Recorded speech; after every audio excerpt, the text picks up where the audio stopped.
Welcome to the Silver Screen Guide podcast, where we discuss films from every genre. So sit back, relax, and enjoy the podcast. Today we are discussing Jurassic World, the fourth installment in our Jurassic Park retrospective series. This is your co-host Corbin. I'm Allen from Chicago. This movie was a long time in the making. If you will remember, Jurassic Park 3 came out in 2001. Right. And they it wasn't too long after 3, they announced that they were going to come out with a fourth. And then that didn't happen for 10 years. Oops. Yes, this movie was released June 12th, 2015, about 3 years ago, and this retrospective is leading up to this movie's sequel, Jurassic World: The Fallen Kingdom. Right.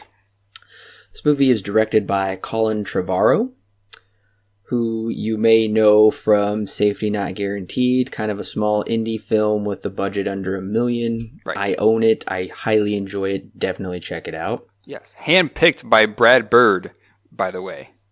Oh, very nice. Brad Bird had a role in this movie? Well, I think at one point he was going to direct, and he couldn't because he was working on Tomorrowland, and he said, hey, I know this guy because of this film, Safety Not Guaranteed, and that's how he got the director's role, was by Brad Bird.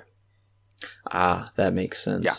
It's interesting that Colin Trevorrow is not coming back to direct Fallen Kingdom. Right. That seems to be a common thing, though, with the Jurassic Park series, is that, it's with the first two, it was with Spielberg. And then he was like, I got things to do, and so he handed 3 off to somebody else, which went through a couple of different directors before it settled on Johnston. And then Johnston was going to come back for this one, but then he said he wouldn't, and then he said he might, and then he didn't. So, the production of this movie is insane. Yes, we will get into the production in just a little bit because it'll take a little time to go through how this movie came to be after 14 years of being in some weird production limbo. Anyways, I should note that Colin Trevorrow is just announced to be directing Jurassic World 3, though. That's interesting. He did write Jurassic World 2: The Fallen Kingdom, and he is also co-writing Star Wars Episode 9. I did hear about that, yes. And it is interesting, he did direct the flop of a movie, The Book of Henry. Definitely trying to be Oscar baity. Failed. I remember when that one came out, and no one went to go see it. Yeah. Well, this movie was written by Rick Jaffa and Amanda Silver, and it was also written by Colin Trevorrow and Derek Connolly. Right. At least for this draft, because we have 40 other people who wrote the past who knows how many drafts of this movie. The movie is starring Chris Pratt, Bryce Dallas Howard, Irfan Khan, Vincent D'Onofrio, Ty Simpkins, Nick Robinson, Jake Johnson, Omar Sy, B.D. Wong, Lauren Lapkus, Judy Greer, Andy Buckley, and Katie McGrath. So a fairly well-known cast. Yeah, we've got 1 or 2 returners. B.D. Wong is back for his role as basically the same guy as before. Yes. I think there's one other person that comes back. I can't remember. But yeah, other than that, new people here. It's essentially it pulls a Star Wars where it's a new trilogy, supposedly, for a new generation. Right. So yeah, new characters, 1 or 2 returners. We're supposed to have Ian Malcolm come back for Fallen Kingdom. This is essentially pulling a Star Wars with 7, 8, and 9, where we have new characters for this new generation. And it should be noted, this did come out before Star Wars. But yes, it did. In production around similar times, I would assume. Right, yeah, they came out the same year, didn't they? Yes. Yeah, that's right, because Star Wars didn't come out till December. This was essentially the one of the summer kickoffs, if I remember right. So yeah, they I think, these 2 movies have some pretty similar origins, I suppose. And it should be noted, Kathleen Kennedy produced both. She was a part of the Jurassic Park franchise, definitely a part of Star Wars. Spielberg was a part of Star Wars because he's best friends with George Lucas. Right. It's all kind of that seems like kind of the thing now is let's revive these franchises, make a gajillion dollars out of them, give something new, do something old. It seems to be the new thing now. Right. The music was done by Michael Giacchino. Now, how familiar are you with him, Alan? Pronounced, I think, Giacchino. I had to look this one up, too. I'm sure. Yeah. Okay, so I'm actually very familiar with Michael Giacchino's work. I really enjoy some of his earlier stuff. I really enjoy, like, Ratatouille. Of course, The Incredibles is another great one from him. He's done quite a number of Pixar stuff. He's been doing a lot of Pixar. He did Inside Out as well, which is also a good score. But I think he also did Rogue One, if I'm not mistaken. Yes. And then he's also done a couple of Marvel movies. I think he did Doctor Strange, if I'm not mistaken. So yeah, I'm very familiar with his work. I'm a big fan of his stuff when it's good. So yeah, he's a pretty renowned composer. He might be taking over the shoes of Hans Zimmer when Hans Zimmer passes or retires or whatever, because he does a lot of stuff. Maybe not as consistently well as Hans Zimmer, but he has some really good compositions. Like I said, Ratatouille is one of my favorites from him. Even Rogue One has some pretty good tracks to it, although I wouldn't call it that memorable, like a Williams score or anything. Right. John Williams did not come back for this movie. Right. I don't know why. He was probably too busy scoring Star Wars Episode 7 would be my guess. Yeah, that's probably what happened. Star Wars is a bit more important for him than Jurassic Park is. So yeah. Well, we also didn't have him back for 3 either. It was a different guy. Right. That is correct. Now, Michael, how'd you say it? Giacchino. Michael Giacchino, yes. Nominated for 2 Oscars, and he actually won the Oscar for original score for the movie Up, and like Alan mentioned, Ratatouille was also nominated for the Academy Award. But he's an extremely hot commodity right now. He is doing Incredibles 2, he's coming back for Jurassic World, he did the score for Coco, or for the Planet of the Apes, Spider-Man Homecoming, the Star Trek movies, Zootopia, Tomorrowland, Jupiter Ascending, and I could keep going on. He is really big right now. Yeah, he's got a lot of stuff on his plate, and similar fashion to Hans Zimmer. They're kind of in the same boat, although Hans Zimmer's just more well known anyways. This movie has a production budget of $150 million, which is the biggest budget so far. Right. Is that also adjusting for inflation or not? Well, if you do adjust for inflation, it still doesn't come up to 150 for the other movies. Yeah. This movie, wow, it did gangbusters at the box office. Oh my goodness. Yes, it did. I couldn't believe it when it first came out because everybody was talking about it. Domestically, it grossed $652 million. In the foreign market, it grossed over $1 billion for a worldwide total of over $1.6 billion. Yeah, that's a lot of cash. I mean, it's only been what? This is a movie that was slated to come out in like 2000 and I think 3 or 4 was the original release date until they pushed it to 2005 and then later. So yeah, this was not really a franchise that is that old. I mean, this came out in the 90s.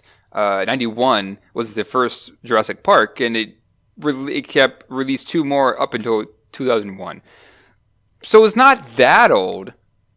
No. I mean, it could be worse. We could have a Spider-Man on our hands where we reboot it twice in a decade. Right. The opening weekend, it was number 1, of course, $208 million, huge opening weekend, and they did it at the perfect time because, shockingly, this was a summer release, as I mentioned, it was June.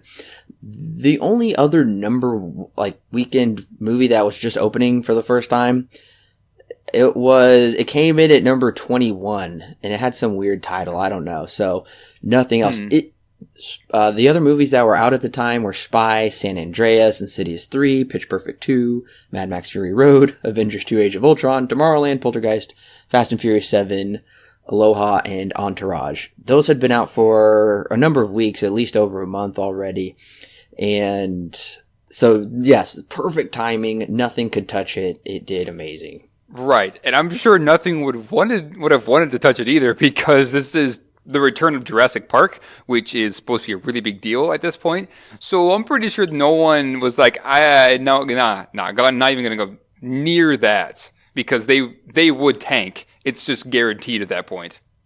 Adjusting for inflation, this movie is the second highest grossing domestic Jurassic Park movie, just barely behind the very original Jurassic Park. But worldwide, it is still huge with, like I said, well over $1 billion. Which, oh, yeah. I think this is like number 3 of the top grossing movies ever or something nuts like that. Oh, yes. We'll talk about the records in just a minute. But for the overall series, it has grossed $3.6 billion. Crazy. Yeah, that's a very profitable franchise. And especially for just 4 movies. Right. Yeah, especially. Now, this movie, like we said, broke a bunch of records. And since then, it has not kept some of those records, especially since Avengers Infinity War just came out. Yeah, that one kind of broke everything. Yeah. So this movie was the first to gross $500 million worldwide in one weekend. That is still an impressive feat, though. That is. This is the 5th highest grossing movie of all time at the domestic box office. It is the 4th all-time highest grossing movie worldwide. Gotcha. It is the 3rd highest grossing foreign opening. And it is still number 1 for opening weekends of the summer, just in general, and in the month of June. That's pretty impressive. I mean, this is only what? This was in 2016, right? 2015. Yeah, 2015, that's right. So it's still holding those records. It's still pretty young. So I'm sure in the future, these are going to be blown out of the water by whatever else comes out. I can only Avatar 2. That. Yeah, Avatar 2 will probably break everything, just like Infinity War did. It'll hold the crown for a little bit, but once Avatar 2 comes out eventually, that's gonna be it. Yeah, I mean, Black Panther is higher up on a couple of these lists than this movie, which is interesting. Yeah.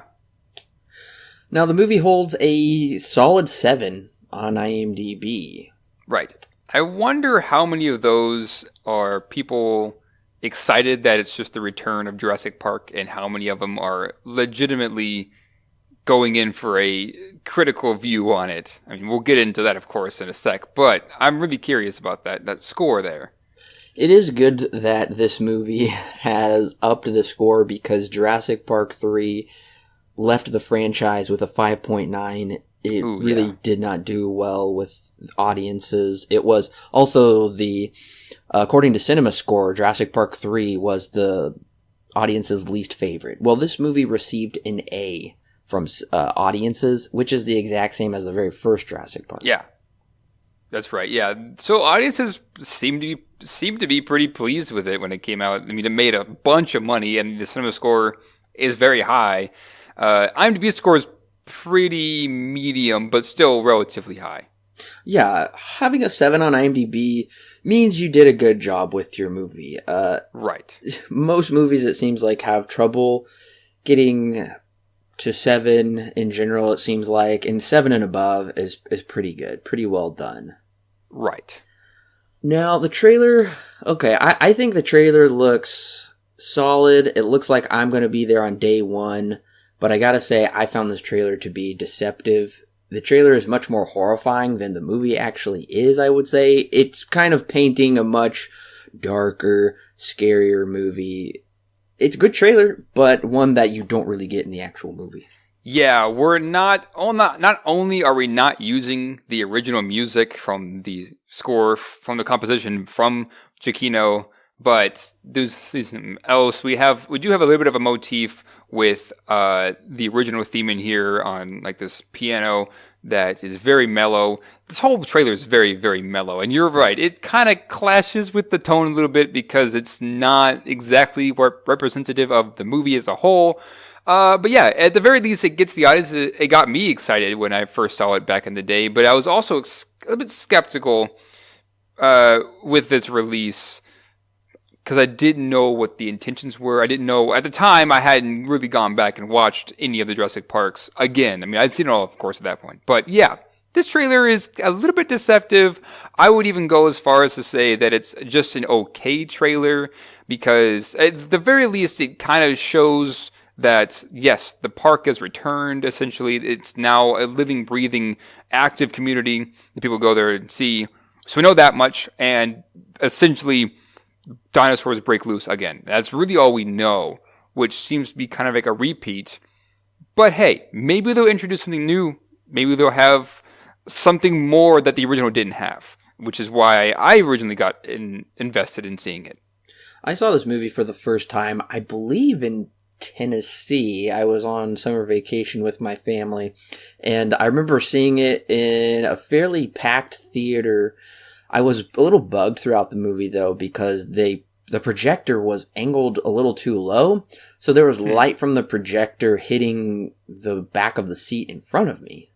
What? Yeah, it was very annoying. That is weird. That's interesting. I've never heard of the projector doing that before. That's interesting. Someone needs to fix that. Well, my original experience, I actually did get to see this in IMAX. I think it was also in 3D, if I'm not mistaken. I may have been opening weekend, if I'm not mistaken, too. Audience was pretty mellow throughout the whole thing from what I remember. But yeah, I remember my uncle paid for my ticket and everything. There was a whole bunch of us that went because he used to do that for us. And so yeah, I remember seeing it in IMAX 3D. That was actually pretty cool to see. I never really seen a Jurassic Park movie in IMAX or any kind of really any theater at all. So that was pretty cool. Something I want to mention about the title is this is actually not the first Jurassic Park movie to use the word world. If you'll remember, the second movie is called The Lost World. Right, I remember now. I also wanted to mention Michael Crichton created and directed the movie Westworld, which is a very popular HBO show right now. And along with that, there was Rome World and Medieval World within that movie. So using the word world... You did a review on that, didn't you? It was a while ago, about a year ago or so. Yes, you can listen to my review of Westworld. It's fairly short. It's like 5 minutes long or something. Or you can go and read the written review, which isn't too long either, of the very first movie, Westworld. So putting world in the title of this is not very original. They are drawing from the previous installment and also from Crichton's already body of work where he put just world at the end of the name. Right. I did find it interesting. Spielberg was fairly involved with this movie all through its production, and then when I popped on the special features for the Blu-ray, him and Colin Trevorrow were side by side, like doing everything together, it seemed like, talking about the making of this movie. Oh, yeah. He stated that he really was pretty careful on new ideas that were coming into the series.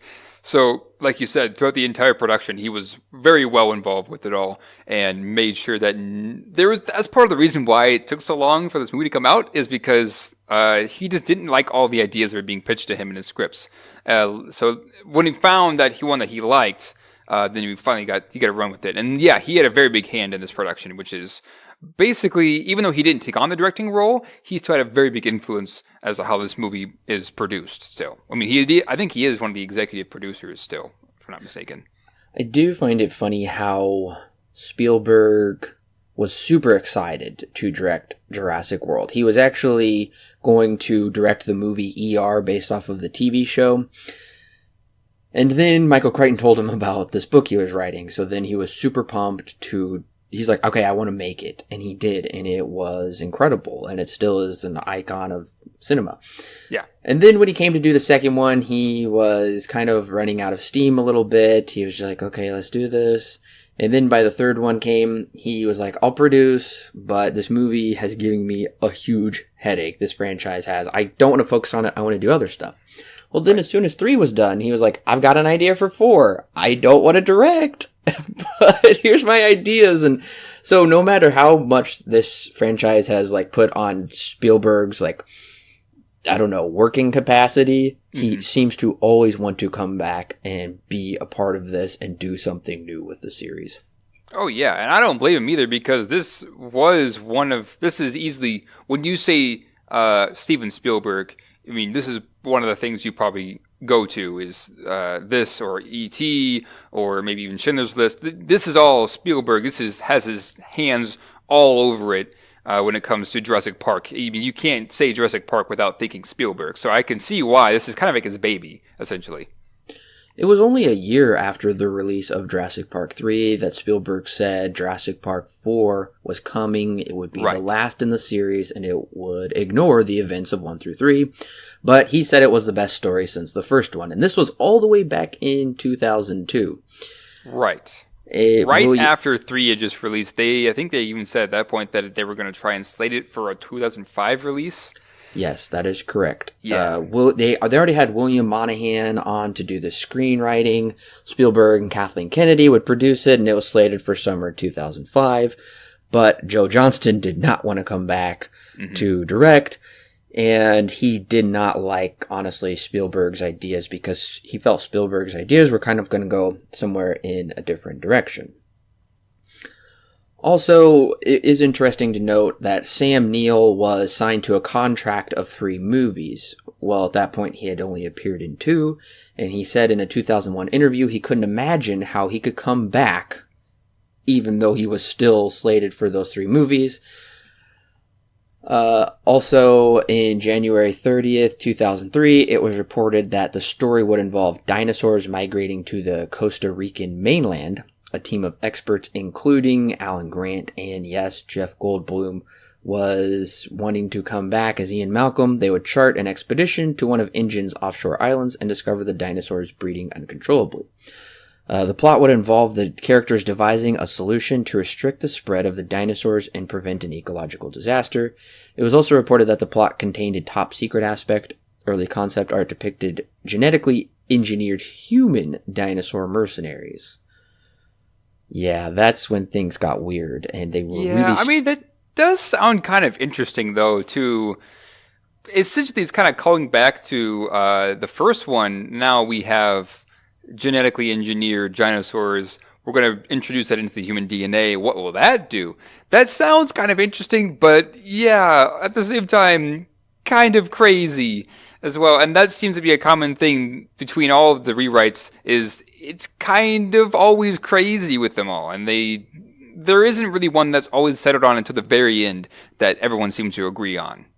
Right. And this seemed to be kind of the constant with all of the rewrites. They wanted to see, would it be possible if dinosaurs evolved into humans or humans evolved into dinosaurs, or what if we crossbred them or did something genetically weird?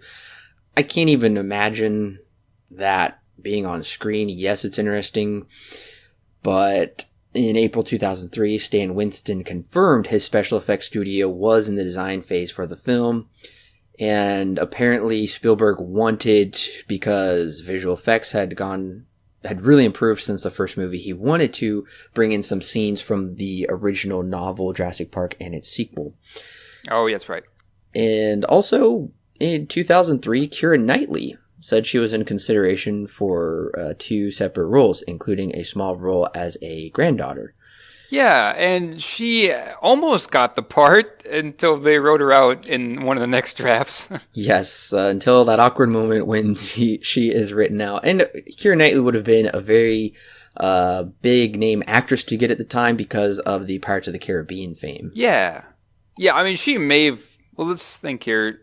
She may have been busy with one of the Pirates of the Caribbean movies at that point, but I think she would have fit in pretty well with the Jurassic Park series if I would remember right. Oh, sure. I could definitely see her fitting in with it. Apparently, Sam Neill was confirmed to reprise his character, right, with filming set to begin in 2004 in California and Hawaii. Right. So essentially, at this point, they had a screenwriter, they had the actors, they had a couple of characters. I think Ian Malcolm at one point was going to come back. I know at least Jeff Goldblum had expressed that he wouldn't mind coming back. Laura Dern here a little bit also expressed that she wouldn't mind coming back. So yeah, we had essentially everything. We had a script, at least the first draft of a script ready to go. We had a producer. We had a couple other people that were just the script. The thing was ready to launch, but then it got a rewrite, and things just didn't work on from there. Yes, even Richard Attenborough's character, John Hammond, was going to reprise his role. That was reported in September 2003. That's right, yeah. So, that was the other character I was thinking of. Right, so it was going to be, pretty much all of the original cast with a, new script for the new millennium with some new, fresh faces from some popular movies. But like you said, in April 2004, script doctors were being sought to work on the film's story, which involved dinosaurs being trained by the government to carry and use weapons in battle. Now, this is when we start to get the idea of what we have in this movie. Right, yeah. There is this idea, and I think the training of the dinosaurs idea has made its way from the original inception of the first draft to the final draft where we're actually seeing it now. So that's one of those two ideas I know have kind of made its way through somehow made its way through all the scripts into being in Jurassic World now. Eventually, we got just kind of a brand new script. Yeah. In general. Yeah.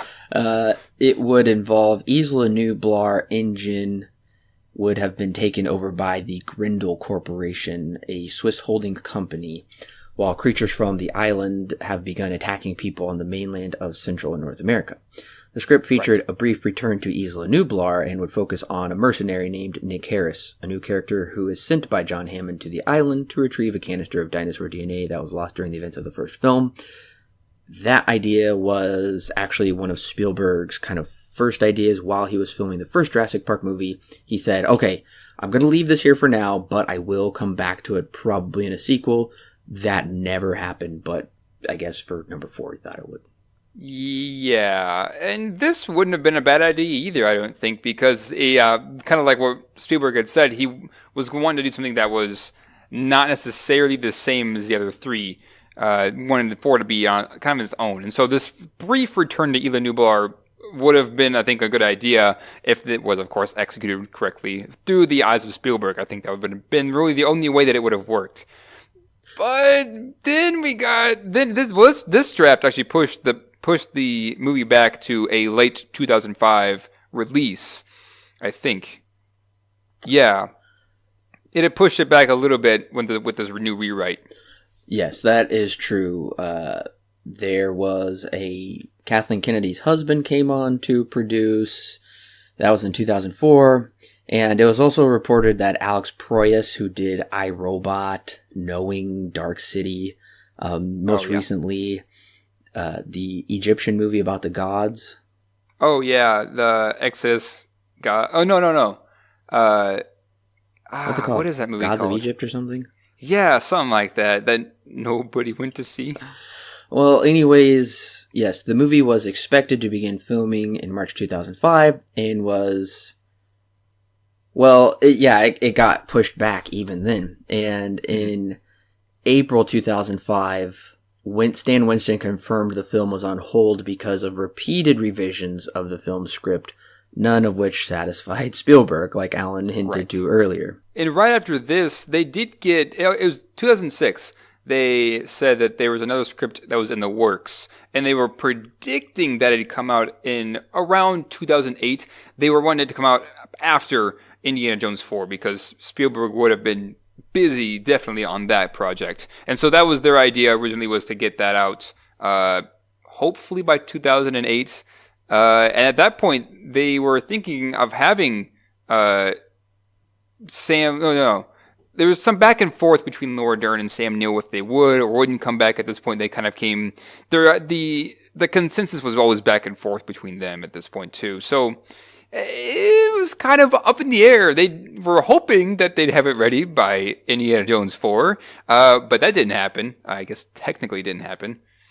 And even then, after it was probably early 2009, I think Marshall and Kennedy were asked if there's still any development on the sequel, and Kennedy said, no, I don't know. You know, when Michael Crichton passed away, I sort of felt maybe that's it. Maybe that's a sign we don't mess with it.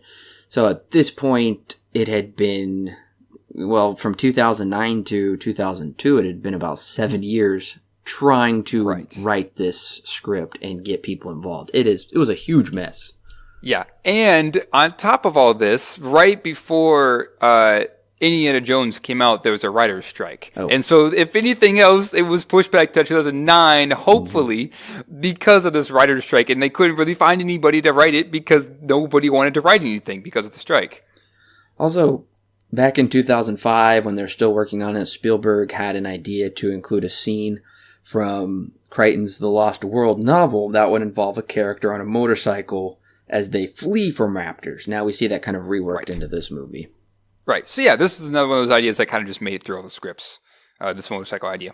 Well, it wasn't long after 2009, I think it was actually around 2010, they came out and said, hey, Jurassic Park is coming back, and it's going to be a brand new trilogy. That was what they said, and that's kind of what ended up happening. They eventually got a script somewhat in the works, and then 2011, Spielberg approached a dude named Mark Protosevich, I think is how you say his last name, and he said, hey, can you write this movie? And so he wrote 2 treatments for Spielberg, and I think he eventually, I don't know if he got a writing credit, but he did kickstart what was going to become Jurassic Park at this point. In 2012, then they got the 2 writers from the Planet of the Apes prequels movies to get on. This is when Brad Bird suggested the director we have now. So yeah, finally, after years, after a whole decade at this point of trying to get this movie off the ground, we're finally getting some steam and people actually wanting to work on it. And it's about 2011, 2012 at this point. Things are beginning to fall into place, finally. Now, as for this movie, just a little bit more trivia that I dug up while watching it. There are a few deleted scenes, and I'm so glad they cut them because they're really hokey dialogue. Yeah. And there is a scene that I thought was worth mentioning because in the first movie, when they dug into the poop, it was gross. They brought it back, I believe, for number 3, and then they did technically bring it back for this movie, but it was cut, where it involved Chris Pratt's character and Bryce Dallas Howard's character rubbing poop on themselves. So there's a bit of humor in this movie that we'll discuss that I think kind of falls flat, but oh man, I'm so thankful they cut this, or it would have been much worse. Yeah, they're wanting to keep that one joke alive with the poop. Yeah, maybe if they didn't write it, would have worked here because this movie is, just hokey all the way around. But yeah, there's not really a need for that joke to be continued to return. Well, I'll discuss and give my thoughts whether I think this movie's just hokey all the way around. Yeah. But there is an unfilmed scene that would have involved the Indominus Rex being startled by an animatronic T-Rex at the park and subsequently tearing the head off of the animatronic animal. Spielberg objected to the scene because he believed it would be disrespectful to Stan Winston for suggesting that computer-animated dinosaurs are better than animatronics. I don't know if that was exactly Trevorrow's or whoever wrote its intention to say that specific message, but still, I can definitely see that. And honestly, this movie does use a little bit of animatronics, but not much. And honestly, it's sorely missed, I feel. Yeah, we'll get into how it all works with and without the animatronics. I think that there was at least one scene that I'm aware of that has one. But yeah, that would have been interesting though. Kind of, I don't know. I can see why they didn't fly with Spielberg, how it was scared by an animatronic T-Rex. Yeah, I can see why Spielberg would say absolutely not to that. Well, listeners, we are about to get into spoilers with Jurassic World. If you have not seen Jurassic World and you don't want the movie spoiled for you, then go ahead and click pause right now. Go ahead and watch the movie or go ahead and listen to previous installments in the series to make sure that you're all caught up. And when you're ready, come back here and click play. Brothers Zach, played by Nick Robinson, and Gray, played by Ty Simpkins, must go away while their parents meet with divorce lawyers. Hey, that kind of rhymed. Their Aunt Claire, played by Bryce Dallas Howard, runs operations of the dinosaur attraction park Jurassic World, which is owned by Mr. Masrani, played by Irfan Khan. Zach is mad at the world and Gray is filled with wonder. In order to keep that wow factor, the InGen genetics team has cooked up a new dinosaur called the Indominus Rex. On the other side of the island, Owen, played by Chris Pratt, and Barry, played by Omar Sy, are raptor trainers who work for the nefarious Hoskins, played by Vincent D'Onofrio, who wants to use the raptors as combat soldiers for war. Claire is asked to get the opinion of Owen about the Indominus Rex before the release of it to the public. Once at the enclosure, Owen believes the dino to have escaped, but he soon finds out the creature can mask its heat signature. The creature tricks the humans into letting it escape and begins to wreak havoc upon the park and its inhabitants. Meanwhile, Zack and Gray have ventured off into a restricted area. It isn't long before they come face to face with the Rex and barely escape.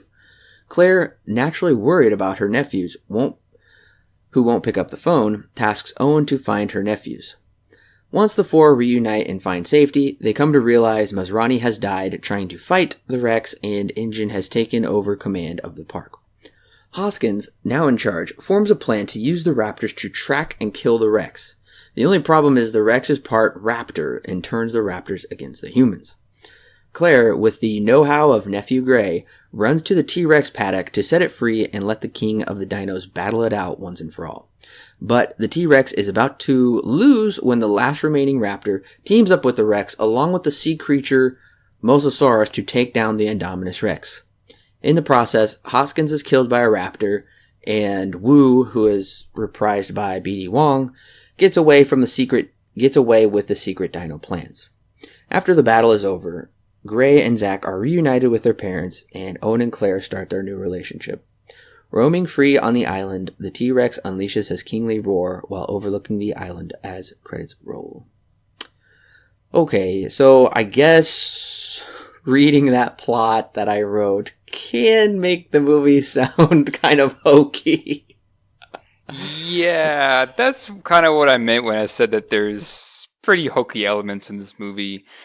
But hokiness aside, the plot of this, I think, is a pretty inventive plot, kind of. I mean, at moments it is. And I really like the fact that we're skipping the point where the ethics of should we build this park and, raise these animals.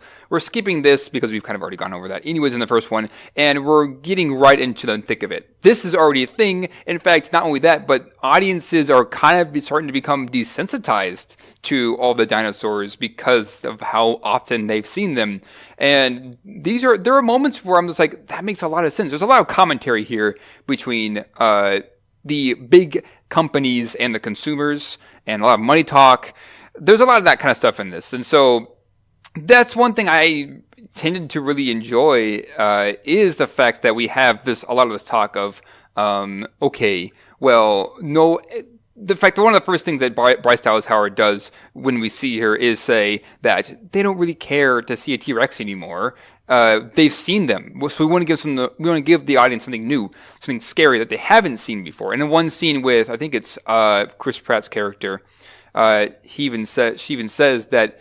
Well, I think he mentions that, is it good to scare him or not? And she goes, absolutely. Oh, no, that's for the CEO. So yeah, interesting stuff here. Yes, this does have very much a commentary on movies in general, where it almost seems like some of the older visual effects don't cut it anymore. What can we do now with CGI? Because, yeah, we've already seen that stuff before. So now it makes sense to create, through the power of computers and whatnot, some new creatures, something much more frightening, something much bigger. So that's definitely a big commentary talking to the audience, because the audience wants something much bigger and better. Just regular old things will not cut it anymore, and that's why. Right. And I think that's no more evident than the opening shot of this movie, which is the eggs cracking with the raptors inside of it. Once they puncture the egg and their claws grab the outside, it's clear that they're CGI. But like you said, it's kind of going to show that, okay, well, now what can we do with CGI at this point? I mean, it's become really advanced. And if you've seen any of the Planet of the Apes movies, especially the last two, the CGI has gotten to a point where it becomes hard to know what is and isn't real. although I'll state in this one, and I'll talk about this more in detail later, I can see where there is CGI used here versus Planet of the Apes, which is a bit different. I do agree. I believe the CGI of this movie is, when compared to previous installments, fairly well done, I guess, because clearly this is decades later. But yeah, honestly, I can tell everything is CGI. And that, I'm really frustrated, because that was the wonder of Jurassic Park, is these were like real things people were interacting with. Clearly they weren't real dinosaurs. But nevertheless, there are still these tangible dinosaurs that looked amazing thanks to the effects of Stan Winston. And we don't get that here. Everybody's just interacting with CGI creatures, except for maybe one or two scenes that I'm like, oh, well, that is obviously an animatronic. So there's a big difference you can tell in this movie. Oh, yeah. Yeah, and I gotta agree, it's a bit of a frustration that the CGI in this, although I can't say it's bad, because I don't think it is, it still looks like CGI, and that's kind of one of the things that hasn't really been fixed since the first one, is that the first one did it almost perfectly, because we get to see not as much as the dinosaurs as you would think, but whenever they are shown, sometimes, yes, you can tell it's CGI, but it's done in such a way where it doesn't pull you out of the moment, because of how subtle the dinosaurs are used in that. In this one, it's completely different, because dinosaurs are used so often in this movie that you begin to know, well, of course, that's CGI, because there's no way that can be real, because it's used so often. Whereas in the original, yeah, you knew that it was fake, but it gave off the impression that it was real. And Spielberg being Spielberg, he gave off an even bigger reaction to the audience of of them knowing that, yeah, I can believe this. I kind of don't feel the same way with this one anymore. I think it's a little strange that in the special features, Colin Trevorrow was really excited about how him and the DP wanted to be very old school with everything. They wanted to shoot on film. They wanted to do certain techniques that have been kind of, I guess you could say, outdated in a way now with the use of digital, which is so prevalent. Pretty much everything is shot digital now instead of film. Well, that's a very Spielberg thing. Spielberg is like, no, he still shoots on film. So that makes sense why they would do that. But I do find that a little strange that they were going to shoot on film, but they still wanted to be so CGI heavy. I don't know. Yeah, I wonder if these old school tricks, especially here, if it's just a marketing thing to say, oh, we're trying to do something original like the original one did. Because, yeah, you're right, CGI heavy, sure, probably shot on IMAX film for the IMAX theaters. But it's so 21st century in terms of not only just what it was filmed on, but also the editing choices and some of the shot composition. It feels very new and maybe that's what I'm saying. It doesn't make complete sense with that quote that they're gonna try and do all the things that Spielberg would want to do. It sounds like a marketing trick. I got a little issue with the way Jurassic World, like, nonchalantly the title flashes on the screen and then it's gone. Yeah. It's just like, oh, it's not a big deal. Yeah, it's Jurassic World. Like, it's just so sandwiched in there with the rest of the credits. I don't know. Right. It's a little nitpick for me. I just stood out to me that way. Right. Also. Yeah. Yeah. Also, I guess this is a Christmas movie, sort of. Is it? Well, oh, I guess you're right, because the opening does have them saying having a Christmas, family Christmas or whatever. I found it to be very strange. Clearly it is winter, but that doesn't mean it needs to be in December. Nevertheless, we get Have Yourself a Merry Little Christmas song playing over for them going away. And I was like, wait, why would they do this? Yeah, maybe, I'm guessing because it's kind of representative of the family anyways. The mom and dad, we find out later, are going to get in divorce. And so usually winter can be expressed through death. Or decay or something like that, because of everything's white, everything's kind of a monochrome color, everything is already kind of dead because of the season change. Maybe that was the reason why, is for more of a subtle hint that this family is kind of going through a rough patch right now. possibly to the point where the parents are going to get divorced. Maybe that was the decision why, although I kind of agree with you. It is an odd choice to begin in winter. I did really like the shot of the bird's foot slamming down in the snow. Yes. And it was that was funny. That got a laugh out of me. I do find it interesting that it seems like we're going to balance our time between two young protagonists and two adult protagonists. And I think that kind of just speaks to this movie in general, where it seems like it's going for every audience. Oh, yeah. Male, female, it's trying to get young, everybody old, in here as possible. Mm-hmm. Yeah. I'll say this. There are moments when going back and forth between these characters works. And when we get to those moments, I'll talk about it. But we spend a lot of time on Bryce Dallas Howard and Chris Pratt. A lot more than we do on the kids. The kids, I feel, were kind of just written in just because we have to get the kids in on something. They don't have nearly as much purpose as they do from the first one, which also had the grandkids of Hammond. Because, yes, silly that they were there, but at the same time, they're Hammond's kids. They were given a good purpose. They're a learning tool for Sam Neill's character. Here, they're just here because we have to market to the kids somehow, it feels. They aren't giving much at all, which is really sad. I feel the same way, and the kids are fairly flat characters that they seem kind of wedged in there, so younger audiences that do go see the movie, they have something to relate to because they're trying incredibly hard to really make these kids relatable with their different avenues of life and maybe different life circumstances.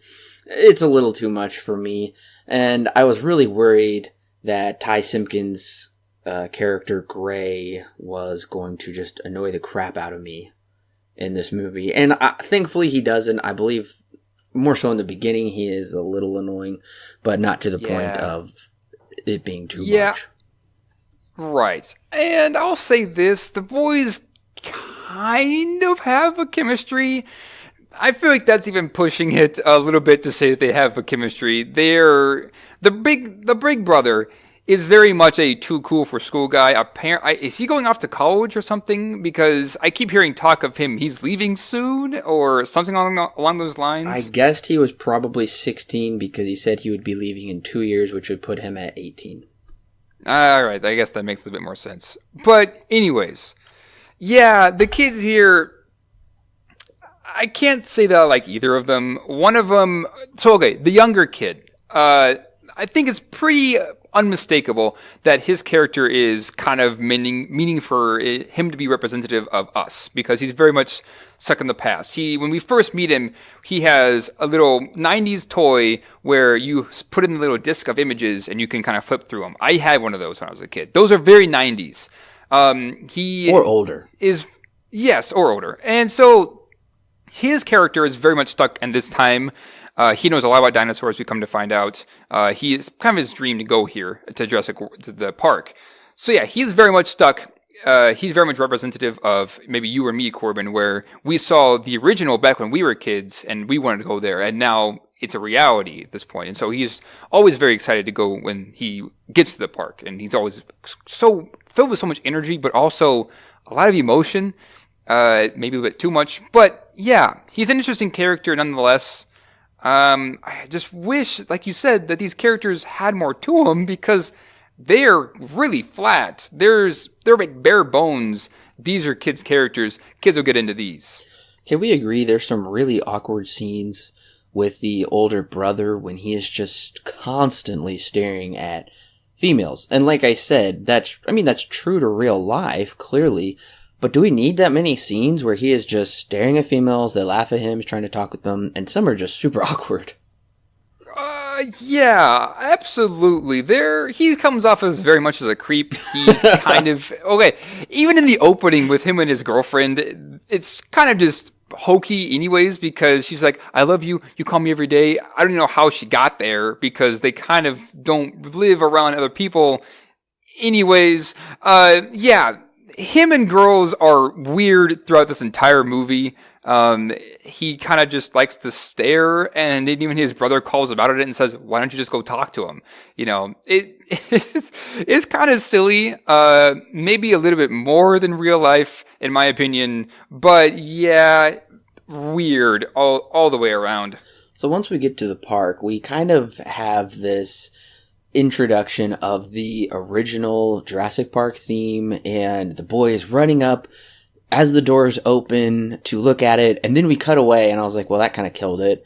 And then they're just running up escalators, running into rooms, and then the big shebang of the score, the climax of the score pulls off, goes out onto the balcony and sees the park, and I was like, oh, okay, well, it's just kind of a meh park. It's not even as good looking as a Disney park. Yeah, I mean, it's cool to see the park finally realized, and now it's full-blown, everyone's coming to it, all that kind of stuff. That is a cool idea, and finally we get to see that happen, because that was a whole goal in the first one, for John Hammond at least. And this one, yeah, even I was like, when they reached the giant doors, which is kind of a popular thing, an iconic scene in the original of those doors opening. Yeah, it feels very meh. It is it's very quick too, and it feels like, oh, okay. And then when we get to the park, although the park does look nice, in terms of the grand scale of things, you're right. It kind of leaves a lot to be desired. Part of me kind of is like, well, this is all CGI. And then the other half of me is just like, well, it's nice to see this open. Yeah, it doesn't fulfill completely, which I think becomes a running issue I have with this movie. I didn't even think about the park being CGI, but nevertheless, I think the big get for this movie is that it is Jurassic Park realized. This is Hammond's vision come to life. This is what we didn't get to see in the first one. We've never got to see before. So it is really cool to see this theme park. And I think they do a really good job of showing off different attractions that do seem very theme park-esque. So I think the movie does a good job with that. And you'll also notice throughout the park, there is a number of references and callbacks to the other ones. There's the Hammond Creation Lab. You actually see a Spinosaurus skeleton towards the end of the movie. Oh, yeah. I think twice we see it. Yeah. I think one time, in this opening, and another time, the T-Rex comes in and knocks it over. Yes. Kind of a spit to the third one. Oh, yeah. So you do notice you see a mosquito trapped in amber or whatever that stuff was. Big replicas of that. So there's lots of callbacks to the original, except apparently if you wear a Jurassic Park t-shirt, that is in poor taste and you might be fired for it. How did he get that? They say he got it from eBay, $150, but how did he get that t-shirt? It seems silly that the movie would write this joke in.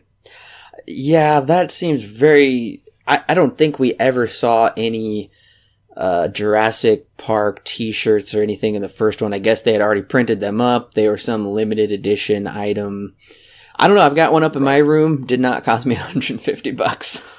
Right. See, I'm wondering this because the reality that's built is the original Jurassic Park didn't open because of bad things that happened.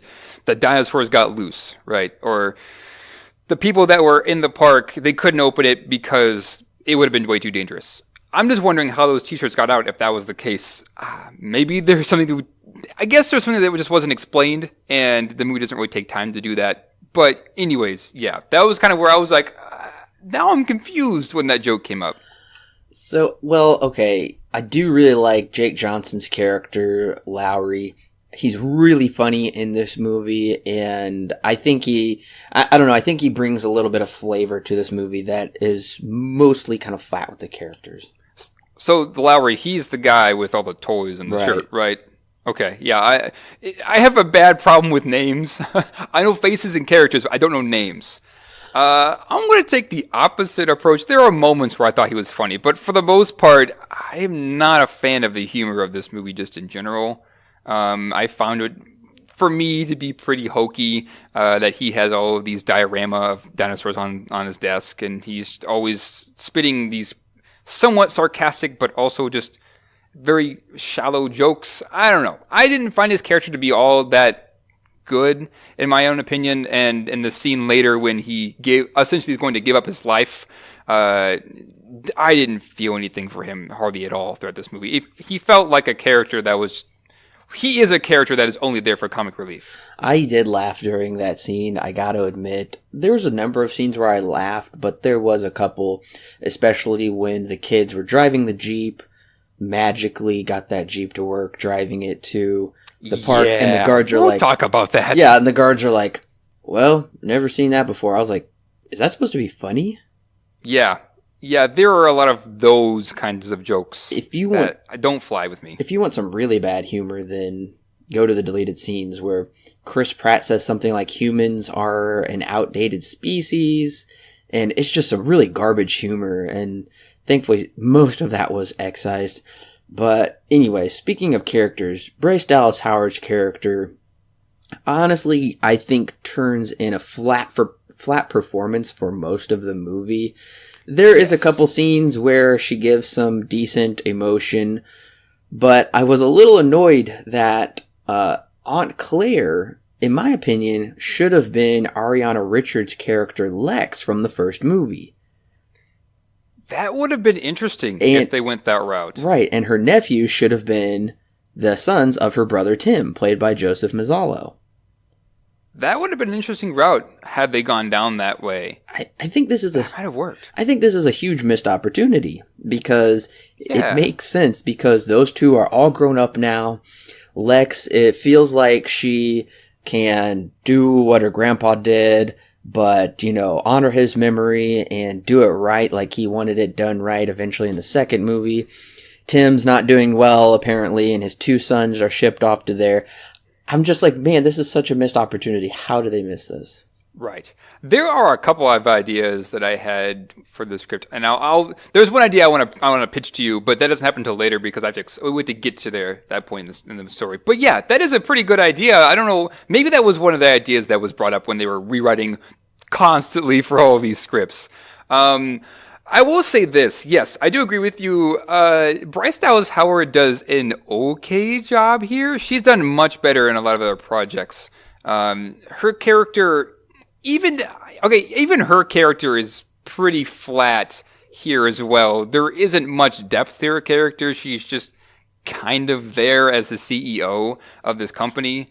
I think really the only character with any kind of depth is Chris Pratt's character, but even then, he's still pretty flat. I would agree with you. I think that Bryce Dallas Howard she does an okay job here. I wouldn't really call it good.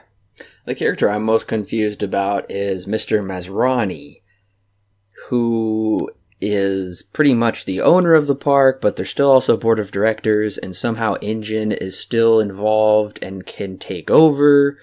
I don't know if he works for InGen. I just don't even understand who works for who's the boss, what is going on. And I absolutely agree. He's quite the confusing character. His intentions go all over the place. Well, there's a dropped line where he says John Hammond trusted him with his dying wish. Right. And I don't know what that was. They don't tell us, but it seems to allude that John Hammond's dying wish was to spare no expense. He does bring that line back up. Yep. That's very confusing though, because the last we ever see of John Hammond is in the very end of Jurassic Park 2, when he is basically saying how he's done a 180 with his attitude and he just wants those dinosaurs to live in peace on the island. There was never when they were talking of bringing him back for a new movie, he was thinking of breeding dinosaurs that just couldn't, they were infertile or something. Now that was kind of an idea he tried in the first movie. Anyways, I just don't understand Masrani's connection. And honestly, I find him to be fairly annoying, and I don't find him to be funny. He has some really garbage philosophy where he says the key to life is to accept you're never in control. I'm like, haha, that's some silly wink and nod to the dinosaurs are going to take over or whatever. Right. Weird character. Yeah. Oh, yeah. He is I think he's one of the more all over the place characters in this because on one hand, if I remember right, and from what I understand, it sounds like John Hammond told him to essentially open the park at all costs if you can. I don't know why he would do that. We find out, really the only thing we ever see is from the first two is he tried in the first one and had a site B for the second one for them to try out. Trial is essentially is a trial period and seeing what would happen if we bred dinosaurs.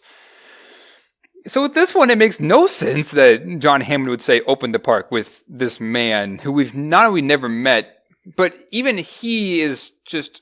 His character is just all over the place. He feels really sketchy because I don't know if his intentions are good or if they are bad. It seems like it's very much in the middle. And it's hard for me to trust his character because of how in the middle he is. Even then, I don't see... Even he seems to be plagued by this idea of money, which is a constant theme in this entire movie, is getting more money. What can we do to bring in more money for this park? What will audiences pay to see? He seems to be in this idea of money, and that is not John Hammond's original idea. And I understand, yes, that this company now is kind of beginning to spit in the face of John Hammond because all they are about is money, not for the enjoyment of others, which is very much the opposite of whatever Hammond wanted Jurassic Park to be. So yeah, and then we have this helicopter side plot that he is learning to get his helicopter license, but that goes absolutely nowhere except that it kills him later because we need him to die. Honestly, Bryce Dallas Howard should have been the CEO and this guy should have been gone. Yeah. That's what should have happened. He shouldn't have even he shouldn't be here in the first place. No, his character is a waste of time and it's very unbelievable. They basically don't have really any contingency plans for controlling these dinosaurs if something goes really bad. Like, they do have the original team, but once they're gone, they have to rely on their boss, Masrani, who wants to be the hero, who just crashes the helicopter and unleashes the pterodactyls onto, or the weird T-Rex headed pterodactyl hybrids, which are so goofy looking, onto the people. And it's just, that's really dumb. But I gotta say, my favorite character in this movie is Chris Pratt's character of Owen. I do like how he's tough, he's in charge, and but I am going to take a little bit of issue with this raptor training sequence we're coming to. Okay. I do got to say, the music and surround sound is great on the Blu-ray, so it does work really well, especially in this scene. But, okay, so the raptor CGI is fine, but I got to say the raptors in Jurassic Park 3 look better than these because it's a really great blend of animatronics and CGI. I can tell these are CGI. Oh yeah, they only, like I said before, there's only one moment where I saw that, that is an animatronic. Every other moment with the dinosaurs is CGI. I can tell. Although the raptors do look good, and I still stand by my opinion that the dinosaurs all look good here, you can tell. And when they utilize them so much, it began to pull me out. And yeah, this raptor training scene, this was what made people very controversial. This is what was a very controversial subject because in the first trailer, Chris Pratt was shown riding his motorcycle with the raptors, and everyone was just like, no, when that came out. And they kind of gave a better explanation as to what exactly went on. But yeah, still maybe a controversial subject even now that we are beginning to train the raptors. I guess I don't have too much of a problem that he can train them because that's the whole point of the theme park, is training the animals to do fun little things, I guess. But what I do kind of have a problem with is Chris Pratt's reasoning for not wanting them to be soldiers. I don't think he gives a sufficient reason. I actually am kind of on the side of Hoskins, where he's like, if we could unleash these things during a war, I guess I feel like they would just get shot down and blown up like we see later on. They could be taken out fairly easily, but if it means saving actual men and women from battle and using them to, like you said, run into caves and sniff things out. It makes sense to me. But Owen and his pal, they're like, these animals have feelings and they have rights, and you're a jerk. And I'm thinking, no, I'm actually going to side with Hoskins in this situation. Yeah, I think one of the biggest criticisms of Hodgkin's character and his motivation is that it's like we took really any other animal and militarized any other animal. I guess a horse doesn't really count because it's not going into battle. It was more or less carrying a person who was going into battle. But regardless, they're supposed to be killing machines. These dinosaurs, they're meant to be trained to kill the enemy. They're supposed to shrink them into a very small size and send them off into battle where the enemy wouldn't even know what hit them before these dinosaurs got to them. That's his whole ideal, but a lot of people, I know that their issue, and I think what the movie's trying to also bring up, is the issue of, yes, but they are also still animals, and they can be, even though, yes, they can be trained, it's kind of unethical to train animals in a human activity that we have brought upon ourselves, and now we're introducing something else into the situation to try and solve our issue.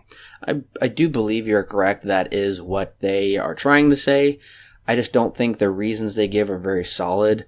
And then you could also make the argument that dogs are used to sniff out bombs and whatnot in war and at home. So I don't know. I'm more so siding with Hoskins in this situation. I don't think the movie is trying to do... I don't think the movie does very well making this commentary. But... Oh, yeah, no, it doesn't do a very good job at explaining itself just in general. With really anything, it kind of introduces ideas and then doesn't explore them at all. Right. This is definitely one of them. It introduces... I think it is an interesting debate of... using animals in war, and I would personally side with Chris Pratt's character unless they gave me a better reason for me to be on Hodgins' side. But yeah, this movie is pretty surface level for almost anything it touches. The ideas it has, I think, are good ideas for the most part, but they don't go anywhere with them. They don't explore those ideas like any of really the first two did. Third one doesn't count. It doesn't have anything either. I did find something interesting that the petting zoo, that was so cute anyway. Like the kids riding the dinosaurs and giving them hugs and stuff. This is one of those that I found also to be very interesting, but they only show it for a brief moment. Right. And those were actually motion capture people. That's very funny. In mocap suits. That was really cool. I believe it. I absolutely believe this. I do gotta say, I do really enjoy the parts where we see the attractions at the park because they feel very real. They make a lot of sense. I don't know if it makes sense to cheer a T-Rex eating a goat because we wouldn't like cheer a lion like eating a gazelle. At least I wouldn't. Right. I don't think many people at the zoo would be like, yeah, tear it apart. Yeah. This actually brings up a very interesting question of desensitization. I think it's how, because, okay, the parents are allowing these kids to see this goat just be ripped to shreds by this T-Rex, right? And then we also see later of the big, I don't even know what dinosaur it is, but it's the big fish one. They have a giant shark that's been pulled in, and everyone gets to see it just chow down on it. This is not something that is ever really questioned by the film, but is raised as a question for the audience is, well, how much desensitization is bad or good or things like that. I found this to be interesting, but once again, we don't go anywhere with it. It's brought up, yes, this is very interesting that the kids are seeing this goat be ripped to shreds. That is very interesting because they are little kids, innocents and stuff like that. But we never dive deep into those ideas. It's just there. What do you think of the score of the movie? It's okay. It's got moments when I think the best moments are when the original theme is being played because they are kind of remixing them. They're composing it at a different key. I think it sounds best when Giacchino is doing this. But other times when it's like for an action scene or a suspense scene, it feels very generic to me, and I don't remember the score at all. It does not have nearly the amount of impact that the original does. I did enjoy the score for the most part. No, it doesn't have the same impact as the original, but I think it did a fairly good job of setting the mood and just creating those moods for the movie. Okay, so what do you think about the chemistry between Owen and Claire? I thought it was weird that they had a past relationship, and I don't exactly know why. Well, I guess I can stretch and say that it probably... I guess I can say that it would also be a contrast to the mother and father because they had a relationship and then they kind of broke up and then later they kind of come back together a little bit, whereas the mother and father are getting into a divorce. I guess I can see that parallel, but other than that, I really don't see much of a reason for them to have this kind of a chemistry where there's a hurt there or there's a past between them because it only serves for humor in some character, but not very much. It's fine. They have pretty good chemistry, but in terms of the depth of their relationship, it's pretty shallow. I think that just goes for all of the chemistries. I guess the siblings have a little bit of a chemistry, especially later on in the movie when they come closer together. I don't really care about this whole side plot of their parents getting divorced. Oh, it's so stupid. It cuts back to it too often, and I feel like it's referenced too often. I also think it's kind of dumb how this movie makes this enclosure for the Indominus Rex so thick with foliage, they cannot see it with the naked eye. Right. So the first part of the divorce being a thing, this should have been cut. There's no reason for this to be here, except maybe because they want to relate to the kids of the audience. I can see that, but they don't go anywhere with it. It's just brought up like everything else in this movie. Okay, so the Indominus Rex. Yes, I can see why this could be a potential criticism. I think what they were going for, which comes up a bit later, is they were trying to make this kind of an environment more realistic to what it would live in, and they want to make sure that it's contained because they don't know what exactly they're going to do with it. But at the same time, Chris Pratt brings this up as an issue of why on earth would you do that? You've just raised a very dangerous animal in a captive state. And so if they escape, you have a serious issue on your hands. I do think the Indominus Rex is a really cool dinosaur, especially with its capabilities, and the thought of it actually being real does seem fairly real with all this genetic engineering going on. But I gotta say, the Spinosaurus from the third one is still my favorite. Oh, yeah, I would absolutely agree with you. Okay, so the capabilities it has, I think, yes, they do work.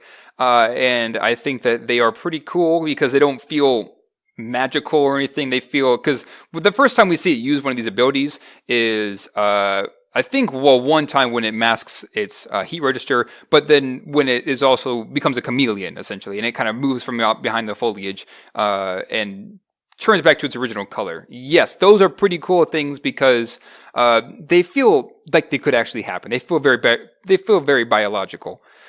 The design, however, of the Indominus Rex is, to say the least, meh. It doesn't look very cool to me. It looks just like a giant raptor with spines on its back. It doesn't, from my own opinion, I don't think it really looks all that cool. And at first it is kind of neat to have this idea of, we have this brand new dinosaur that we bred by ourselves. We were the ones who combined these different genetic codes to create this monster, right? That's an interesting and a good idea. Unfortunately, the Indominus Rex becomes what I like to call the plot device Rex about halfway through this movie because it only shows up when we need an action scene, and it becomes kind of a repetitive measure for them to go one place, the Rex shows up, they have to escape from it. It's not like the original where the T-Rex only really showed up twice, and those 2 times it showed up were some of the best moments of the entire movie, and they did that because they utilized it in a very, very good way. And they knew how to build up to this moment. This is not the same. I think that is kind of one of the issues of this movie is how many plot contrivances there are that just fly in the face of logic, where I just have to immediately question these choices that are being made in the movie. I find it ridiculous that B.D. Wong's character is given just carte blanche activity to do whatever he wants with creating this, and Masrani has no idea what is going on. They're like, we don't ask questions, they just make dinosaurs and give it to us. Really? That's right. How it goes? The other part I thought was really dumb is how the kids eventually get lost, because all there is a thing that flashes on their screen, and it says, return to the park. Now, with that super technology, it would have automatically taken over. It's like a ride, it'll take you back. This is like free reign. You can stay out there forever, apparently. Yeah, this is, if there was a plot contrivance that I've ever seen, this is it, with the, I think it's called the gyrospheres. Jimmy Fallon is on the screen. That's funny.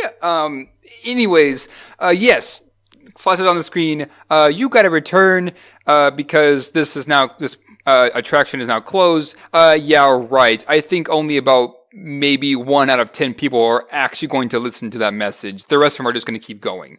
And that happens. And now we've created an entirely new situation where the kids are now in danger because the scriptwriters decided that this was the way to introduce conflict and an intense scene is through the park owner's stupidity or lack of smart. I don't know. I remember being in the theater and having this moment come up, and I was like, okay, that's so stupid that this would even be a thing that would be brought up in the movie in the first place. It puts the kids in danger, yes, and kind of kickstarts their own side plot of them being in danger. But it feels like they're trying so hard to have some kind of scene that gets them into danger. It doesn't feel organic in the slightest. The other thing that I'm kind of confused about is once they do call everybody back into the confines of the main park, why does everybody just sit out there? You're kidding me, they don't have hotels these people are staying in. Yeah. Not only do they not have hotels, but they have no evacuation plan, at all. In fact, even Hodgkin's character calls them out and says, you have no way to get these kids off the island. There are cruises coming now, but even then, they don't have any way of getting them off the island. If something like this were a T-Rex, a very dangerous dinosaur, were to escape, they have no way of saving the people on the island. That is plain stupidity. I don't know how they can ask me I don't know how this movie can ask me to believe that this is real when they're pulling stunts like this. This is where I begin to have serious issues, not just with the way that the characters are set up or the company is set up, but plot-wise, things are so contrived that it feels like, how am I supposed to believe this? I did really well. So if everybody was in their rooms, then we wouldn't have this pretty cool scene where there's total chaos and these pterodactyls are flying around, picking people up, and got some fairly brutal deaths here throughout the movie where the nanny gets taken up by the dactyls, ripped apart in the water, eaten multiple times, and then later on when Hoskins gets his hand bit off. But anyways, I do like the scene, and I also noticed how much color is used in this movie, which I do like because I feel like the other movies were definitely not this colorful, and even some of them were purposely muted, and a lot of sequences took place at night, whereas this finale does take place at night, and I think that's the right move. So, this scene with the pterodactyls, I'm on the fence completely with this one. Because on the one hand, yes, you are right. It is a pretty cool scene to finally come to life. The people who are essentially advocating for the zoo of these new animals, or I guess old animals, different animals. This is a zoo, and there's no way you can get around that. And now at this point, the people who are essentially paying for and advocating for this giant company to overrule all these animals when really they probably shouldn't, they are now kind of getting their money's worth, essentially. The dinosaurs are now attacking them, kind of ironic. Although a cool scene and does have a few things to say, this scene with the nanny I found to be almost... It's just so silly and just doesn't fit because, okay, I think the movie is trying to have us believe that the nanny was just kind of a dumb character and she was just always constantly on the tail of these two kids and kind of very strict in her rules, stuff like that. And so when she's picked off, we're supposed to clap and cheer and say, yes, finally she's gone. But never once did I ever get the fact that she was overbearing more than just trying to do her job. And so when she's picked off and she's flown around and all this stuff happens with this insane scene that's just so extended, it feels like, okay, can we just move on to the next thing because I didn't need to see this. I mean, yeah, it is cool, don't get me wrong, but I need a reason for something to be cool, not just cool because they can do it with this kind of technology.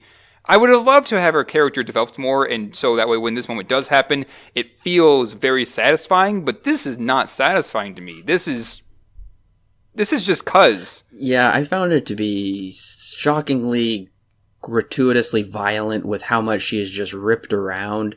I'm not saying bloody or gory, but we do spend a significant amount of time just watching her be thrown around and trying to be eaten by multiple creatures. That's where this movie kind of likes to branch into multiple genres where sometimes it's funny, sometimes it's horror, sometimes it's action, sometimes it's a thriller, sometimes it's a mystery. It's a lot of different things. But I did also find it a little funny during this sequence where they just I loved it when Chris Pratt kisses Bryce Dallas Howard after shooting, she's shooting and they're shooting and then he just kisses her. And I do love the way the kids look up to Chris Pratt's character. I really enjoyed that. But also it was kind of funny because they take this sentimental moment to she's like, oh, I've missed you guys and we got to go do this and this. Well, there's still chaos going around them and people are running, but it's like, nah, you take your time. You are now immune to being attacked.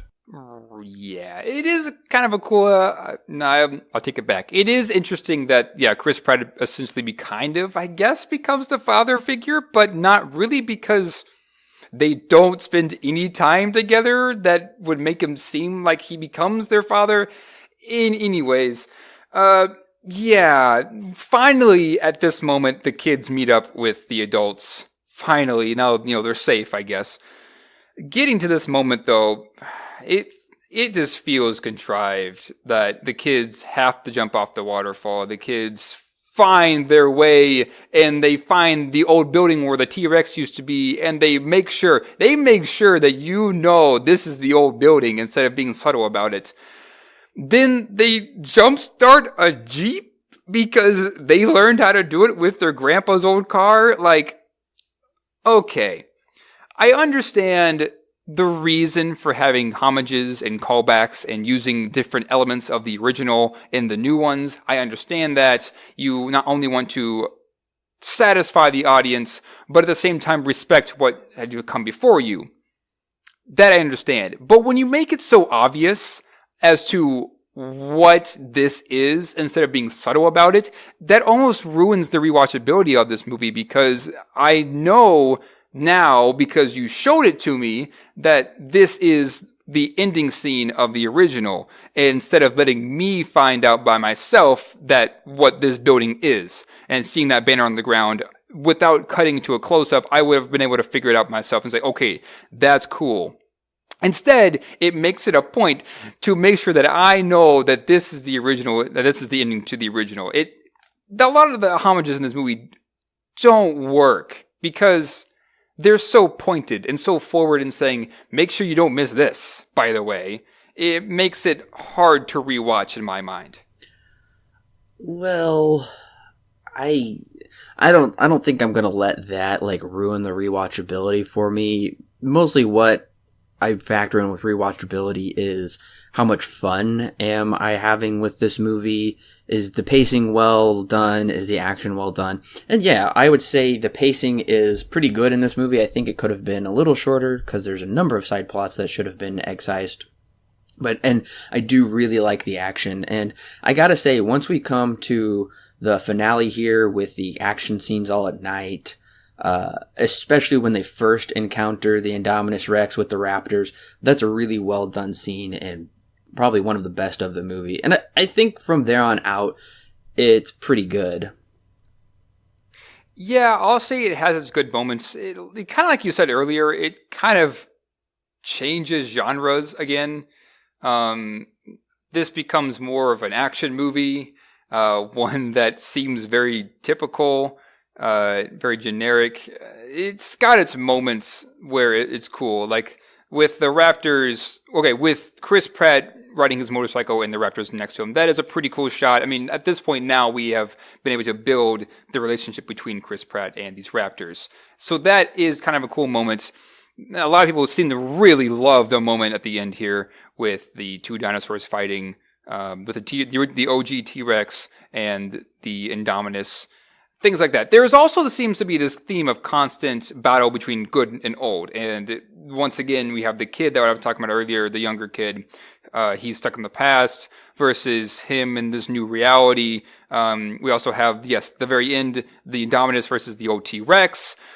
Small things like that. We also find that, the kids also find that old bunker, or where the original had ended, that scene. There seems to be this constant battle between, new and old, and which one comes out on top ends up being the old, I guess. So that is one thing I did notice that was in this movie. That was a bit more subtle than everything else. Kind of. Well, I do like the twist that this Indominus Rex is part raptor, and he is able to turn the raptors against them.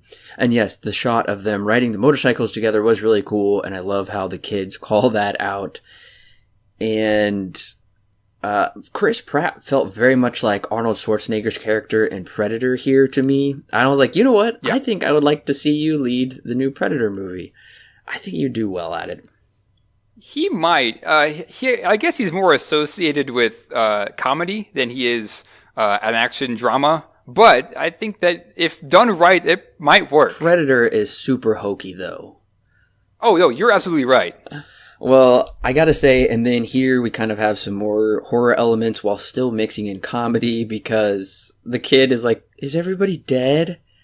And the aunt is like, no, they're fine. And he's like, don't lie to him. And she's like, it's okay to lie when someone's scared. And I do really like the expression Chris Pratt gives when he sees his raptor get blown up. It's a look of pain, but he knows at the same time that it's necessary. It had to happen. So I feel there is a perfect balance of adventure, horror, and action that are really being channeled right here, which Spielberg achieved in the first movie. So I would say this is where it all kind of culminates, and it really does a good job with that. Yeah, I can agree with that. For half of it, I'll say. They do have a pretty good balance of going between all of these genres, although I'm beginning to feel some whiplash because we're switching genres all the time, where it becomes them sitting in the car and more of a drama, I guess. Later, a suspense, and then to an action movie. It's kind of like this whirlwind of dramas that just kind of keeps going around in that sense. I mean, it's not that bad, but it is a criticism that I have to give. Okay, so here's where I get confused. Hoskins, like I said, I had no idea who Hoskins was working for, but we come to find out he is working with BD Wong, with Dr. Wu. I don't feel like this was well set up in the movie at all. I'm like, what? They're together? Yeah. There was, I think, a passing line where this may have been mentioned, but yeah, never outright stated that these two were ever working together. I often begin to wonder why, in my notes, I called him Tan Guy because he always wore a tan shirt. I always begin to wonder, why was he even hired in the first place? Because all he seems to want to do is militarize these dinosaurs. And he's very annoying because he keeps wanting to push that idea on other people, everyone he meets. And when he finally gets his wish granted, he becomes even more overbearing in my own mind. He's a very interesting character. I don't know if he completely works because he just feels like a bad guy for bad guys' sakes. Although they do kind of give him a better reason for being a bad guy. But yeah, never once was it ever stated that I remember that these two were ever working together. And so in that final scene, it's just like, this is new. So I gotta know your thoughts on this battle between the T-Rex, the T-Rex, the Indominus Rex, and then we will ultimately get the Raptor mixed in with it as well. Yeah. I know you weren't a big fan of the T-Rex versus Spinosaurus in Jurassic Park 3. Right. So I wasn't a fan of that. You could go back and listen to it. My reasons why, but this one I feel is a little bit more satisfying. For the most part, it is pretty cool to see the T-Rex come in. The old T-Rex that was from the original, and the screenwriters even came out and said, "Yes, this is the original T-Rex." There are scars and everything on it that they said that's Rye. Anyways, so yes, this fight, a lot of people love it. And I'm on the fence of, yeah, it's okay.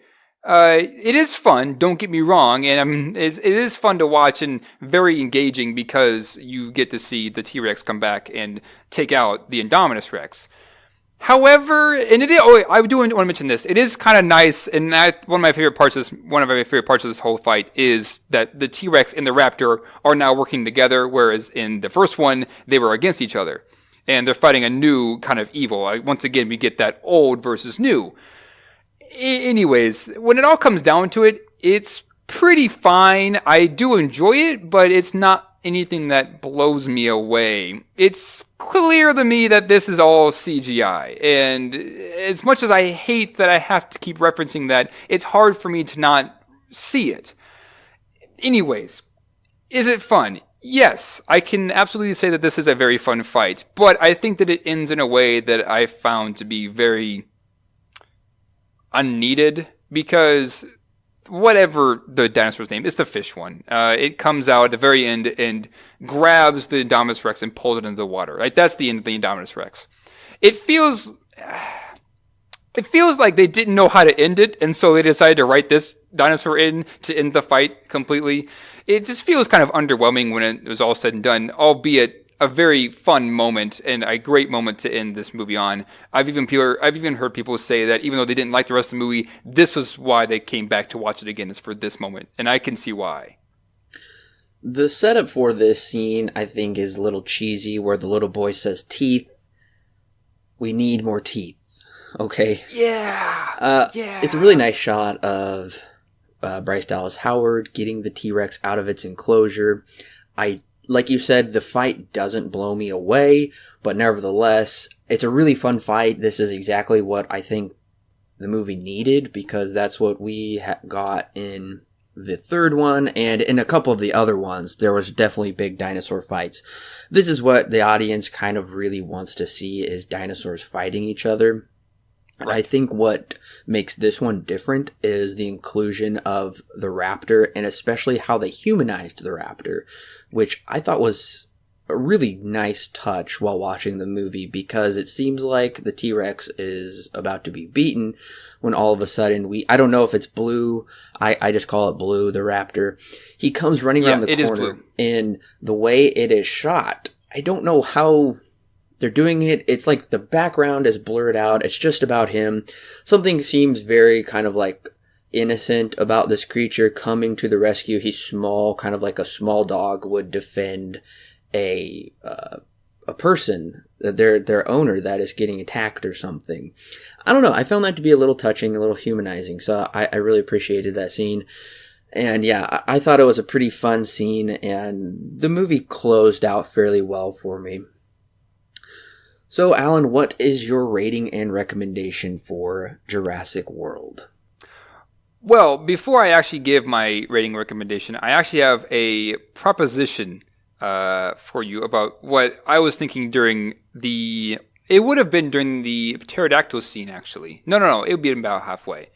Let me just pitch this to you. So, one of the ideas I had, which I think my own opinion would have worked really, really well, is we had one guy, or maybe a guy and his family, and that's like their first time on the park, or maybe even their fourth or fifth time. They're multiple times, right? Anyways, so they're going around like normal, and they're seeing all the attractions that are there and all this kind of stuff, and we get to see what their experience is from a human level, experiencing the park built for them, right? And as the time goes on, as more and more of the sections of the park start to become closed off because the Indominus is now kind of broken free and is roaming its way and making its way to the center part of the island, him or his family become a bit more frustrated, saying, well, okay, well, why is this happening? This makes no sense. I came here to have fun, and they're just closing all the rides now. What is the point of me coming here, And so in the very end of the movie, the climax is when they're sitting and waiting to know what's going to happen next with everybody else outside, and the whole rest of the park is all closed off. The climax of the movie is when the pterodactyls come down and they essentially attack everybody. And so this was the idea that I had, and we kind of get a more subtle message of course, the big overbearing corporation controlling everything. We find out later through some hints of dialogue that the Indominus Rex is the reason that caused all of this. It was a breakout of a genetic mutation gone wrong on a dinosaur. And so that's why the pterodactyls come down and they broke the cage to it and they all flew out. Stuff like this. And so we kind of get subtle messages of the big bad corporation and all of their money schemes and stuff like this. And then the people who have paid for this and are advocating for this kind of a thing kind of get their dues as the pterodactyls attack them. So what do you think? I mean, I haven't really completely thought everything out, of course, but that was an idea that I had that I felt would have made a more interesting movie, a more interesting and more personal movie than this one would have. I like the idea of following a family through the park, giving more of that personal experience, and I think that would be something even better to latch on to. And I think that could work by providing more of a message between the consumer and corporation, if that's really the message that you were going for. Unfortunately, that would not probably work though, because they want a big blockbuster movie. You're going for Jurassic Park the drama, and they are going for Jurassic Park the fighting explosion movie. So I think it's a unique idea, and I do think it would be more grounded than this one and more personal. But yeah, because at this point, we would actually get to experience the park for ourselves, like almost essentially become a part of this experience of going to Jurassic World for the first time. Oh, I can see that being much more touching, though, where this guy has to protect his family, or even if it was, husband and wife with their kids, oh man, they'd have to protect them from all of these things. I think I like that much better than following these kids around and kind of jumping back and forth between like 4 or 5 different plots. Right. Yeah, I can definitely see that. Yeah. So, Alan, what is your rating and recommendation for Jurassic World? Okay, so I'm going to start off with the things I like. There are a lot of things that I think work very, very well. That being the overbearing company, they've now gone the route that John Hammond would have never liked, because money's there. Bryce Dallas Howard is saying constantly in this opening, oh, we get the Indominus Rex? Well, that gives us more money, because the more new attractions we have every 2 years, the more people are going to want to come back, right? That's just basic business. Unfortunately, well, that and small other ideas like the Raptors being controlled by Chris Pratt, the kids, not necessarily the kids, but things like that. The consumers now having to pay for what they are advocating for. Small ideas like this, I think, work very, very well. Unfortunately, there are so many ideas in this movie that this movie does not know how to juggle or flesh them out, that it becomes overbearing. This movie has a lot of ideas that I think could work as their own standalone movie, like with the tan guy wanting to militarize the Raptors. And Chris Pratt's character saying, no, we need to train them. And develop a relationship with them. I think that would be a good movie for that idea alone to work. Unfortunately, it has a lot of ideas. It wants to do everything and doesn't know how to do everything. And so when it's all said and done, and the park's design, and the holograms, and making it seem more like a fantasy than a reality, I begin to find it hard to get into Jurassic World, because this doesn't feel plausible to me. This park doesn't feel like, oh, I could just walk in and have this experience, versus the original, where I definitely had that experience where I felt as if this is a reality, because even though I knew it was clearly fantasy, it explained it in a way that I felt, okay, now I see the scientific side of possibly being something that could happen. And I can believe that. This movie tries, but doesn't give me an explanation. On top of all that, we have weak characters and a pretty complex plot, and never a moment where they ever feel emotionally invested in anything. So it's all said and done. Yes, it has its moments where it's cool. The ending scene of this almost brings it back. But when it's all said and done, I left this movie empty. In every subsequent viewing that I've seen, I've left it empty because it never gives me anything to think about and chew on without moving on to the next topic. So it's fine. It's better than 3. I'll give it that. It's better than 3. I think it's about on the same level as 2, maybe. It has more ideas than 2, but doesn't explain it more than 2 does. So 5 out of 10. Mild not recommend. If you like big blockbusters, you'll probably like this one. If you're a big fan of Jurassic Park, you may be on the fence. I'm gonna say not for me. It's not for me. Wow, I gotta say, I'm a little surprised, actually. Really? I think we were both coming at it from 2 different perspectives. I think you were wanting something maybe a little deeper because that's what the first one had. It was mixing realism with fantasy, something that could be very real. And then from there, it was just all mindless action with 2 and 3. Whereas I think this one is kind of attempting to do a little bit of realism with genetics, but mostly all of that realism is out the window, and this movie is just pure fantasy, pretty much, and fiction. And I'm totally okay with that. I didn't come to this movie really expecting anything else. I just came to this movie wanting a fun adventure where they're running away from dinosaurs. They have to stop the dinosaurs. You get what I'm saying, X, Y, and Z. And I feel like that's what I got with this movie. That's exactly what I wanted. I really wasn't expecting any too big of themes. If they would have put too much commentary in this movie and it would have been too overbearing, then personally for me, that would have turned me off, because I think we need movies where it doesn't need to be too contemplative. It just needs to be some fun summer blockbuster escape. So, and I gotta say, Jurassic World has a bit for everyone. Something for kids, something for teens, and something for adults. It takes what worked in the original trilogy and it combines it into one action-filled adventure. Does this movie really do anything new? Not really. But it has more of a story and better characters than 2 and 3. The CGI is fairly well done, but the lack of animatronics is sorely missed. Yes, there are a number of plot contrivances, and the evenality of the tone could be worked on, plus enhancing the CGI. Nevertheless, Jurassic World is a welcome sequel to the original and the second best installment in the franchise. I'm giving Jurassic World 7 stars out of 10 with a high recommend. Oh my, yeah, we're very on the opposite end of this one. We were pretty much on the opposite end of this one. That's funny. I expected us to be a little closer meeting in the middle, but I gotta say, it does make sense, I think, why we both came out the way we did with our ratings. Right.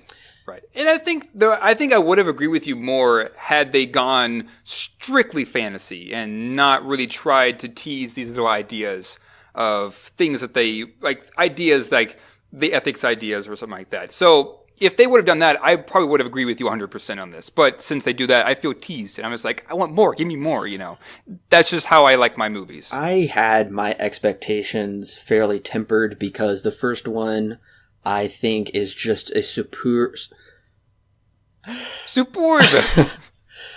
I think the first one is a superb, phenomenal film, but then after that, we just get kind of a meh movie, and then after that, we just get a really poor sequel that has some good action, but is bad. And like you said, this one is far better than 3, and I believe it's even better than 2. Now, if you are coming into Jurassic Park for the first time and you're like watching it with your family, I still stick with, go with number 2. Because like I said, number 2 is a really great way to introduce your kids and family to Jurassic Park. I think this one harkens back a little more to the original, trying to be a little more with these horror elements and some more intense scenes. And for the most part, it it does away with some of the hokiness that was in number 3, because number 3 was terribly hokey with some of those characters. I don't think the movie is fully there, but I do got to give props to Colin Trevorrow. I mean, this is pretty much his first big budget movie. He did a really well done job, I would say. Yeah. So, Corbin, are we wanting to do ratings now and see where we stand with all of them? Yeah, sure. I can give you my ranking right now. Okay. I would go with 1, 4, 2, and 3. Definitely 1 is the first. I'm going to say, so I think mine is going to go 1, 2, 4, 3, but 2 and 4 almost interchangeable. I'm going to, actually, no, I take it back. Yeah, 1, 2, 4, 3 is my order. Now that I think about it, I think 2 has ideas and explores them, but is more on the fantasy side, which I did enjoy, although, albeit not that great of a movie anyways. Yeah, and clearly we both had issues with this movie. We both talked about it. Yeah. I'm really hoping this next movie, it's been 3 years, so I'm hoping the issues we had with this will be cleared up. I have not seen very much footage. From what I've seen, it looks to be a bigger extravaganza. Some of it looks to be very confusing, and I don't know. I'll just leave it at that for now. Yeah, there has only been 1 trailer, so that's really all we know so far. Maybe 2 trailers. I can't remember. I've only seen 1, though. Well, anyway, listeners, thank you for coming along with us on this Jurassic Park adventure. We will be back next month with Jurassic World, The Fallen Kingdom, and that will be out not too long after the movie is released, so we're really looking forward to bringing you that review. We also have many great reviews coming in the meantime. We are working on getting the schedule public, so that way it will be very easily accessible for you to see what movies we have coming up. Make sure to give this podcast a like, make sure to share it with your friends, and we want to hear your thoughts about this movie as well. What do you think worked? Whose side are you on, Team Allen or Team Corbin for this movie? Give us your ranking as well. I want to know what your ranking is of the Jurassic Park movies. Make sure to follow us on social media, any platform of your choice pretty much. And yeah, like we said, share it with your friends because we love talking about movies. It's a communal experience. So we can't wait to hear from you guys and what you think about this movie. And we can't wait to see you next time with Jurassic World: The Fallen Kingdom.